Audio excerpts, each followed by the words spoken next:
Back now at 8 to 10. This morning on Today's Health, a rare, baffling, and life-altering disorder. In a moment, we will talk with Tanya Angus, who once looked like this, but who is now 6'6" and weighs 480 pounds, and she is still growing. But first, NBC's Michael Oku has her touching story. By the age of 7, Tanya Angus was a daring diver. By 14, a long, lean high school ballerina. And everyone's best friend.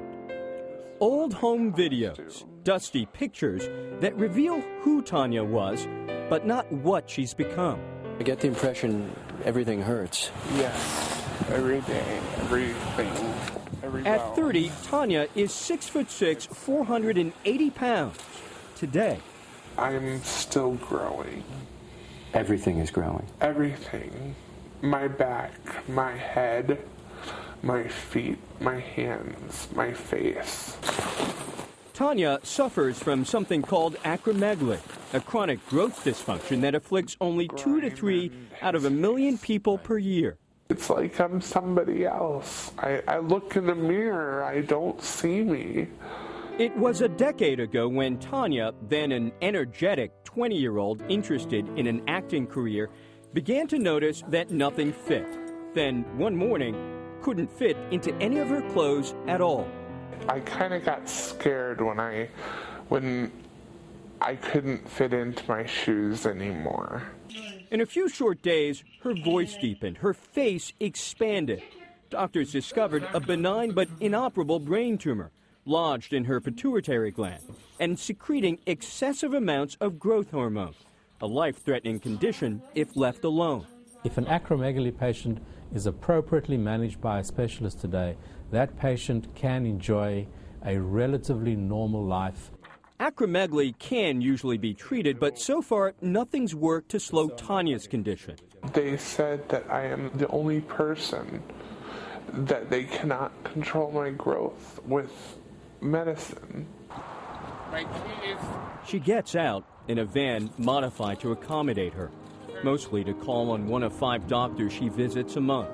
Let's put these back on you and see. But the condition largely confines her indoors. Stand up. I don't want to see myself in the mirror. I'm sorry. It's okay. I feel so ugly. Trapped in her own home and in her own body. For today, Michael Oku, NBC News, Las Vegas. Tanya Angus is with us along with her mother, Karen Stradinsky. Bob Knutson is an acromegaly patient as well, and the founder of the nonprofit Pituitary Network Association. Good morning to all of you. Good morning, Meredith. I'm having a little bit of trouble pronouncing that word because I had never heard of it before I did some research on your story. Yeah, it is a hard word to pronounce. You have been living with this now for 10 years. And I can tell from the tape piece it's very hard for you to talk about this. Why did you want to share your story with us? To let others know that it's out there. It could be hidden, and you wouldn't even know it until it crawls up, and you start to look. You start looking different, and it's easier to catch. If you know the symptoms. Were doctors quick to catch this with you, or did it take a while for them to diagnose it? It took a long time for them to diagnose it. I was complaining of headaches and my back hurting, and they thought I was just,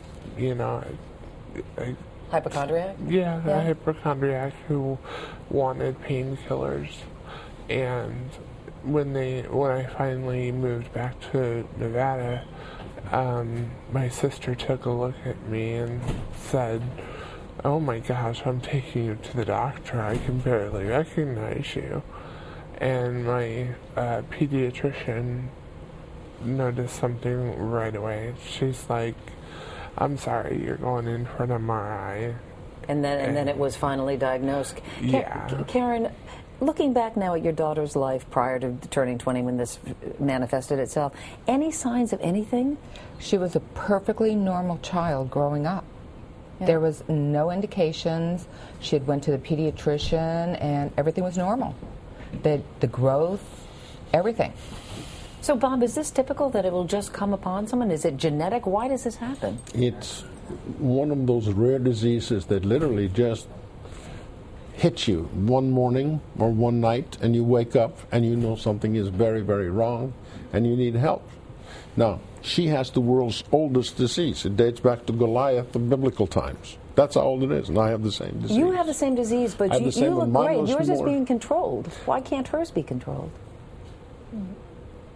I'm going to take a guess. Different doctors, different approaches. I was treated about 19, 20 years ago.